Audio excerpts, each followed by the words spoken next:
Hi everyone, this is Alan Rosinski of Metro Manhattan Office Space. Good afternoon. Louis Rossman and I both posted YouTube content in the last week discussing the failure of the Industry City Development Project in Sunset Park in southern Brooklyn. That project has now been withdrawn by the developers. So you may be wondering, why is New York City so expensive? Is this inevitable? Is this the real estate industry? Is this a question of zoning or missteps by the government? So I'd like to give you some background information and discuss the factors which have made New York so expensive. First of all, New York City is on a small geographic area. Manhattan is an island, and there's a limited amount of land, and there's a lot of demand for real estate here. So, of course, that's driven the price of land up excessively. So it's very high land prices, which are a contributing factor.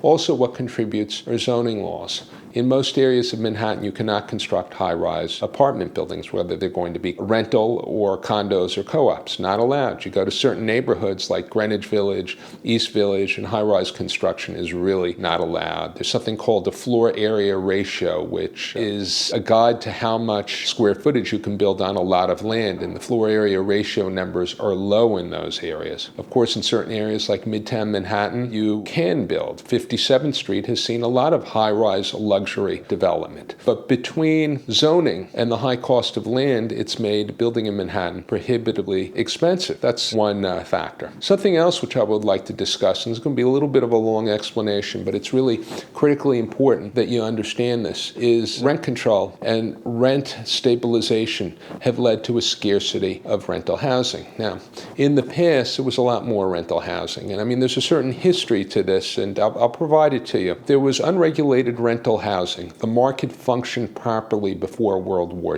II. Developers could construct new housing, they could rent it, and they could get market rents. So there was an incentive, if you were a real estate developer, to put up rental housing. But this changed in World War II, because what happened is there was national price controls. When U.S. troops went overseas to Asia and Europe, and the economy was working at about 100% capacity with the potential for inflation, the government instituted price controls to protect people who'd remained here, people, women whose husbands were fighting, war widows, people who were vulnerable. They instituted price controls. And when the war ended, and these price controls, they covered apartment rentals also. And when the war ended, no politician in New York had really the courage to remove these set of controls, because people who lived in these apartments, massive number of middle-class, working-class people, they voted. And these rent control at the time was extremely popular. So the state of New York maintained a system of rent control, which then became rent stabilization. And it was instituted to protect the public originally and provide affordable housing, but it had something of a really perverse effect. Because developers could not charge market rents for rental apartments, what do you think they did? They stopped building them.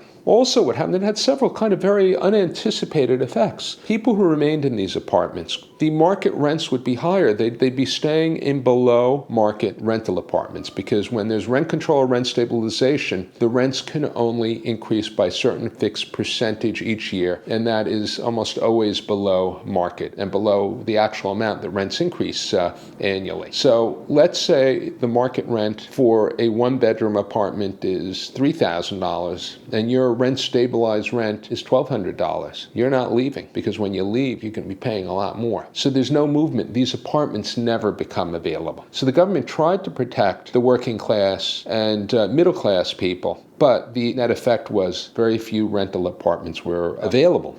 What also happened over the years, put yourself in the position of a landlord. You have these apartments and you can't get market rent for them. So what do? There's a very interesting solution in the 80s and 90s. Many of these developers converted their buildings to cooperative and condominium ownership. They did co-op conversions. So what they would do is they would offer the tenants in their building the opportunity to buy these apartments at a below market number. So let's say the apartment at the time was worth $200,000, and they had the opportunity to buy their apartment for $100,000. They get $100,000 of equity right there. And many people did this. And the vacant apartments, the landlords keep those vacant apartments. And I believe the tenants who were there who didn't want to buy could remain as rental tenants, but eventually they left and the landlords would get possession of these apartments and they would sell them. So gradually what this did, it limited and reduced the number of even rent-stabilized apartments. So that number has been declining. I believe there's still several 100,000 of them in New York City, but it's a reduced number. Certain categories of rental housing, I believe, but I'm not sure. I'm a commercial broker, not residential, but I've read a lot about this. Apartment buildings which have fewer than 6 units are decontrolled. Landlords can get market rents. If you own a condominium and you rent it, you can get market rents. So, I mean, that in a sense is help, because the unregulated apartment, when an owner can get market, they're going to put it on the market. It doesn't constrain supply. So over the years, I think if there hadn't been rent control and rent stabilization, there would have been much more in the way of development of affordable housing. So over the years, that has really shifted the market in New York City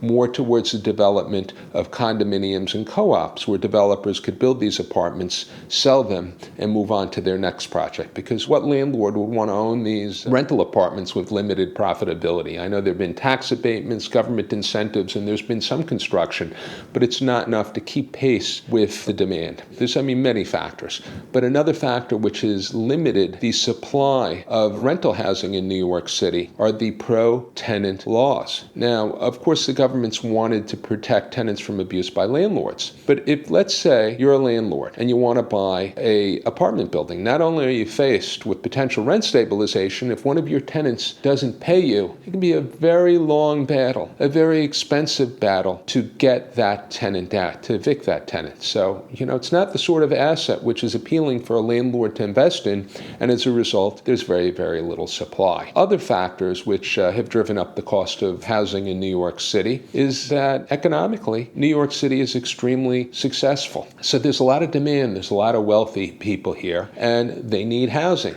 And they don't always need condos and co-ops. Some are here for a few months a year. They anticipate being here for a few years, and some of them just prefer to rent. So there's a lot of competition for these rental apartments, and that has driven up the price for rental housing. But getting back for a moment to rent control and rent stabilization, the effects have been really absurd at times. I have an article here. I got it from the New York Times. The title of the article is "Housing Abandonment Spreads in Bronx and Parts of Brooklyn." It's dated April 12, 1976. And you actually had landlords in the 1970s which were abandoning their rental buildings because they couldn't make money. So you have the absurd situation of a city that has a scarcity of rental housing, and while this is going on, you have landlords abandoning their buildings. So the effect of legislation hasn't always helped. Personally, what I think is the problem often is looked at in the wrong way. It's not so much that housing is too costly here, it's that wages are too low and that other expenses that the public has to face are too high. Personally, I pay $991 a month for health insurance. If this cost was reduced, I could afford more housing. And I hate to think what people with families are paying for health insurance. And if the government stepped in and reduced those costs, the middle class and the working class would have much more disposable income, and housing would take a lot less of a bite out of after-tax income. Another thing which I think is outrageous in the U.S., and hopefully one day that'll be fixed, is the high cost of education. You have people who attend good universities for 4 years and they walk away with debt of $200,000, $300,000. And because of this debt, it makes it very difficult for them to afford reasonable housing. Now, of course, you could have additional tax abatements for developers to build more affordable housing. You could eventually have areas outside of New York City which are set aside and developed for more affordable housing. But I have personally no idea, but I do understand what the root causes are of the problem, and I hope after discussing them for a few minutes, it's a little bit clearer to you. I'm always on Twitter. If you have any questions, feel free to tweet them to me, and it'd be great if you subscribe to my YouTube channel. Take care now, and have a nice afternoon until the next time.